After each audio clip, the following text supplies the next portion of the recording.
G'day, this is Oz ADV Rider with another video from the shed. Today I'm going to be talking about my Alpinestar Tech 7 boots, and I'll show you how I got rid of the squeak in them. These were very loud. So I'm just out here tidying up the shed. I was trying to. I've just set up another set of benches, trying to get my tools sorted. Doing a bit of procrastinating. I got sidetracked chasing a huntsman around with my camera. I thought I'd make a video as well. Anyway, we'll get on with it. Let me just adjust these cameras. Yeah, so these have been great boots. I've had them for a few months now.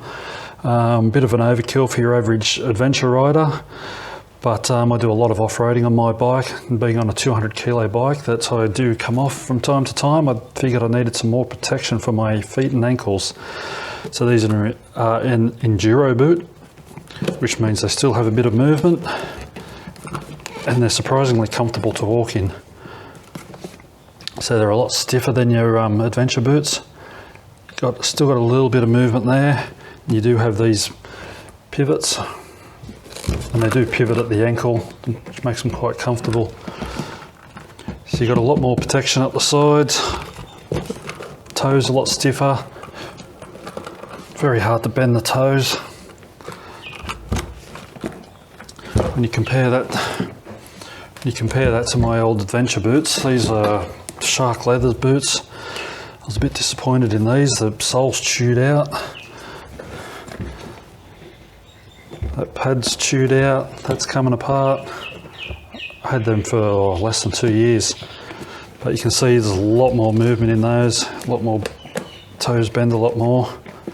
These are more comfortable to wear obviously, but not as much protection. So when I got these, the squeaking was absolutely terrible. The last group ride I did, there was 3 of us wearing these boots, and we walked through a tunnel, and God, it was loud. The squeaks just started coming back. It's not too bad, but all the squeaking comes from this pivot. So I watched some videos on how to fix it, and they suggested WD-40. I tried that. It seemed to work in the right boot and not the left boot for some reason. I tried silicone spray, which made it a little bit better. The first time I rode in rain, it washed away and they went back to squeaking again. So I figured I need something a bit more tacky that would stick to it. So I decided to use chain wax. This is what I use on my bike. This stuff you spray on and it sets, and it's worked really well. So all the squeaking comes from the pivot.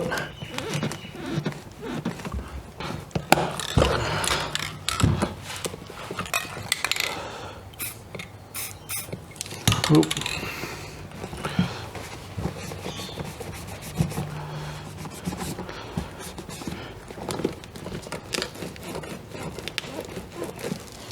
Rightio, hope you found this useful. Just a quick video today. Thanks a lot for watching, and I'll see you next time.